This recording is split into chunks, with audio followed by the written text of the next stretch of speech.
The building and construction sector in Kenya has been growing at an average rate of 7% in the last 20 years. But with this growth, there has been challenges of integrity and, of course, contractors cutting corners. How do we deal with this crisis? This week on Inside Government, we are talking to architect Sylvester Muli. He's the chairperson of the Board of Registration of Architects and Quantity Surveyors of Kenya. It's going to help us understand what is the role of quantity surveyors and architects in bringing sanity back into the construction industry here in Kenya. Thank you very much indeed for joining us here, Architect Sylvester. So, the National Construction Authority has issued some very interesting data that about almost 40% of all buildings in this country are unfit for human occupation. Do you agree with those numbers? The numbers seem to be a little bit high, but basically a lot of buildings have been found to be unfit for occupation. And this is after an investigation was carried out by NCA and the National Building Inspectorate, and especially on the eastern parts of Nairobi, where there is a lot of development in the so-called low-cost housing. So, Architect Sylvester Muli, according to the National Construction Authority 2020 report, out of the 14,791 or 95 buildings that they assessed, only 10,791 were found to be fit. The others, the verdict was rebuilt or demolish. Is it possible to do this? It is not possible, and more so if a building is said is unfit for occupation, or if it has got some defects, some of those defects can be rectified. And all it requires is perhaps for people to be able to move out, and then the developer will ask to rectify, and then if it's satisfied again, people can be able to move in. But however, some of those buildings will definitely need to be demolished. It requires quite a lot of resources to be able to demolish houses, as we saw in the few which were demolished. So it's an element that have to be given a lot of consideration because of the costs involved. But yes, indeed, some of those buildings will need to be demolished because they are totally unfit for occupation. And you're talking about the cost element in demolishing these buildings, and they're in their thousands. Do we have the capacity and even the financial muscle to bring down this kind of buildings? The capacity is there. What matters is how the spread is going to be. It will take a long time because they can be doing bits and bits and bits. But if they have to be demolished, they'll be demolished. It will only take a longer time because you don't have the capacity to be able to do them within a short time. But yes, it can be done. Do we have a precedent in this kind of a case? Yes, you remember this building on Bangadi Road, the one opposite Timor, was brought down, and if you go there, you'll never see any traces of a building. We have the other building which was somewhere in Kileleshwa, where there used to be the Shell petrol station. Again, it was demolished. We have got this other one which was in Westlands. It was also demolished. It's possible to be done. Mm-hmm. And do we have a country in the world that ever found itself in the kind of a situation that we are in, and they managed to come out of it? I don't know, but based on what I've seen, very recently, we saw some houses being demolished in China, and many flats which have been abandoned. I don't know whether demolishing because they were unfit or whatever reason, but they were able to demolish many blocks at a go. When you talk to industry experts, they will tell you that along the building value chain is where you have the challenges, be it with various professionals like architects, engineers, quantity surveyors, and so much. Based on the many years that you have been in this industry, where do you find the fault line? As I said earlier, the process of approvals is quite stringent. You submit your documentation to the county governments for approval. This approval will require that you have an architect, an engineer, and perhaps a quantity surveyor, and all the professionals which are involved for you to get the approval. The next stage is for you to get the approval from registration by the National Construction Authority. They will require the same information. They must have an engineer, an architect, a quantity surveyor, and a contractor who is registered with them. So all those people are qualified and they must prove their qualification for you to get that approval. But now, when we go into construction, now that is where the problem begins, because there is no mechanism which has been there to ensure or to check that the people who submitted the documentation for the approval are actually the people on the ground supervising the works. Because the works has to be done as per the drawings given by the architect or the engineer. They must be done as per the specification in those documents for them to be okay. But now, if the contractor or the developer chooses to make any shortcuts by substituting, say, materials, substituting the specifications, then that becomes a problem. So the mechanism that will perhaps need to be put in place is that we need to have a check, continual check, periodically, so that we can be able to know the people who submit the documents are the people who are supervising the works to be done as per their specifications. And who is supposed to do that supervision and enforcement? The enforcement is supposed to be two-way. First is the county government. They are supposed to ensure compliance with what they approved. The second one is the NCA. They are also supposed to ensure compliance. And that's why you find, in most cases, you find there is an X by the county government and an X by NCA. So all these are checking compliance with whatever they have approved. So apart from drawing, which is the role of the architects, are they expected to play any other role once the building is constructed and complete? An architect has a role from the beginning to the end, because apart from the drawing, you also need to advise the client on sustainability of the materials you are going to use. You must make sure the materials which are going to be used are also conform either to the environment, they are environmental friendly, and the building does not require, say, so much lighting, so much natural lighting, artificial ventilation, and so forth. And you're also supposed to advise, as an architect, the client on the maintenance aspect of the building. Because even if you do a very good building and it's not maintained over the years, it deteriorates to a level where you can't even tell what was designed in the first place. Yeah, so the architect has a big role even when the building is finished. When you look at the Board of Registration of Architects and Quantity Surveyors, this is an institution that has been there since 1930s. What has been its role in shaping the building and construction industry here in Kenya? The construction industry is a big indicator of the growth in any economy. And the recent economic survey in Kenya showed that the construction industry is really picked up. And there's a tremendous growth over the years despite the challenges of COVID and so forth.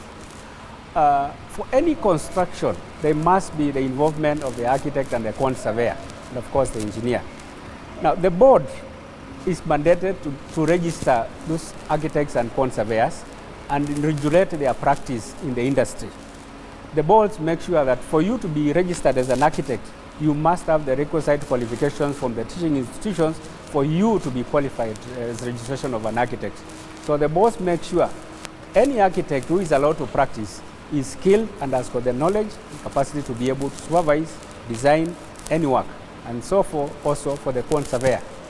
Once they are out there practicing, the board also ensures that they are exposed. We have continuous professional development courses where the architects and quantity surveyors are exposed to new skills in the market, new materials on the market, new techniques in the market, and new technologies in the market and innovations, so that they are up to breast in what is going on.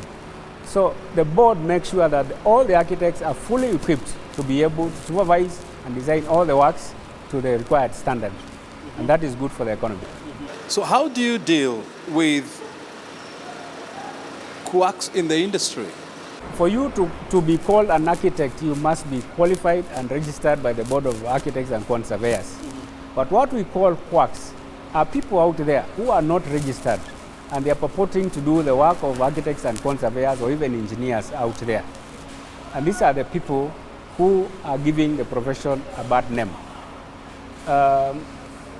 What is happening, as I said, With the stringent registration mechanism put place by NCA and the counties, then there is no space for Quacks because they cannot be able to submit any of their work for approval.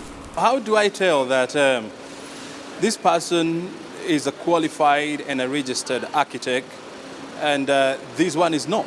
The board has a website which lists all the registered architects and the registered architects who are up to date in terms of their practicing license. That information is available on the website. Anytime anybody submits a drawing for registration by NCA, they will check on that website to know that architect is registered and is a member of the board. How many architects and quantity surveyors have you managed to register so far? So far, we've got about 2,000 architects and about 1,000 quantity surveyors registered, roughly, yes. Is that the number that we have, bearing in mind that every year, more than 1,000 architects and quantity surveyors graduate in this country?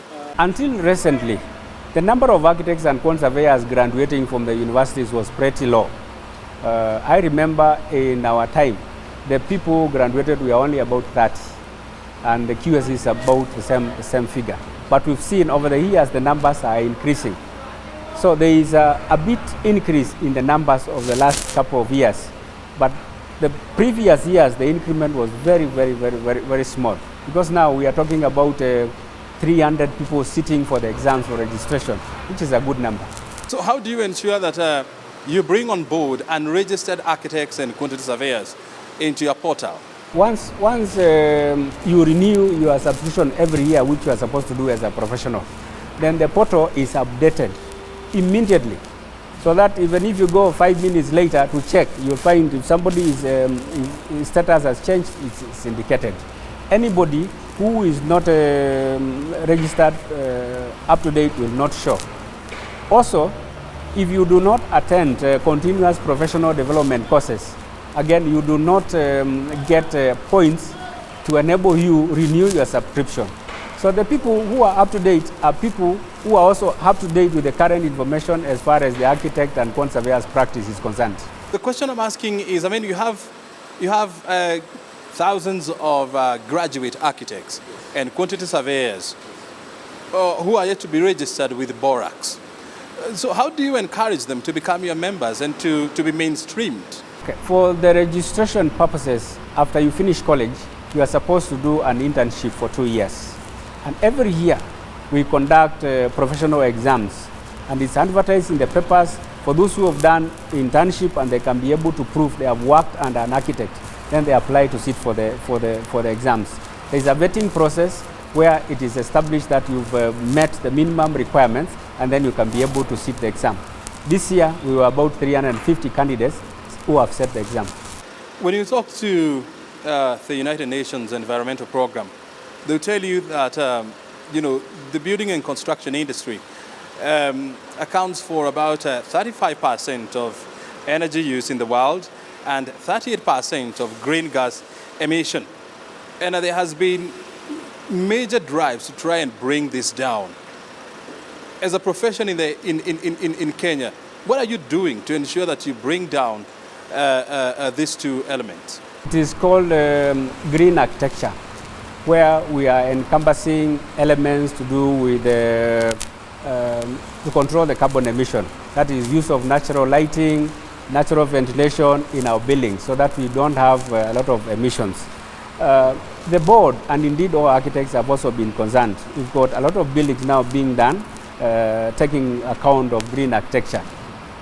2 weeks ago, we had a convention organized by Architectural Association of Kenya, and it was specifically to discuss about green architecture and climate change, whereby architects and engineers and quantity surveyors are encouraged to encompass green architecture, and that is happening. And you also have a situation whereby the architectural industry in Kenya, it's always accused of copy and paste, whereby you don't find a lot of buildings that have a Kenyan identity to them. Do you agree with this? No, we still have buildings in Kenya which have a Kenyan identity. And the recent case is when it was in the papers about our own Kenyatta International Conference Center. But that was done in the 70s. Yes, it continues to be done the same. Yes, we have buildings which reflect the national and the cultural values of Kenya. Can we cite any example of late? Like the Purple Dais, which I was involved. It reflects the African heart, which is a concept to reflect the culture of the African or the Kenyan society. How can we ensure that we increase this number so that most of the buildings that are coming up in this country, once you look at them, you can actually see and tell that this is a building in Kenya that reflects the country's culture and heritage? The image of a building is twofold. One, the architect is not necessarily the owner of the building. And the owner of the building will give you a brief as an architect and tells you this is what I want and this is what I want. But I have seen a lot of buildings now being done to conform to the theme of our Kenyan culture. And it's something which will encourage all architects to be able to take so that we can see as we move around that this is indeed Kenyan. As an architect, it is often said that, building in this country is a very expensive undertaking. Number one, because of the cost of material, the cost of labor, cost of land. Is there any way that this can be brought down? We've heard and we've read that indeed the construction costs in Kenya are reasonably high. That has been attributed to very many factors. One is the cost of the materials themselves, the cost of production of the materials again, and also the level of taxation again in some of these materials are said to be high. But when we grow up as an economy, I see a situation where when all those things starts coming down, then the construction cost will be able to come down. We have what we call, for example, in housing, the affordable housing scheme. One of the components in that affordable housing scheme to be able to make it that affordable is to be able to exempt the contractors from paying VAT. If, for example, all the costs people can be exempted from paying VAT, then the cost will come down. But we need the VAT to do many other things as a country. So we're not likely to get there anytime soon? I don't see it happening. When you look at this industry, in terms of gender representation, you have a situation whereby only about 10 to 12% of architects and quantity surveyors in Kenya are women. How do we encourage more women to join this profession? 40 years ago, when I was doing architecture, we only had 2 ladies in our class out of 30. I'm very happy. The classes we are getting out of college these days are almost having 50% women and 50% ladies, which is quite encouraging. This has been done by the architects through our board, going to institutions and talking and giving talk to the ladies so that they can be able to pursue that profession. AK, Architectural Association of Kenya, has also been doing the same, going around in schools and telling them about architecture, quantity surveying, so that more ladies can be able to get into the profession.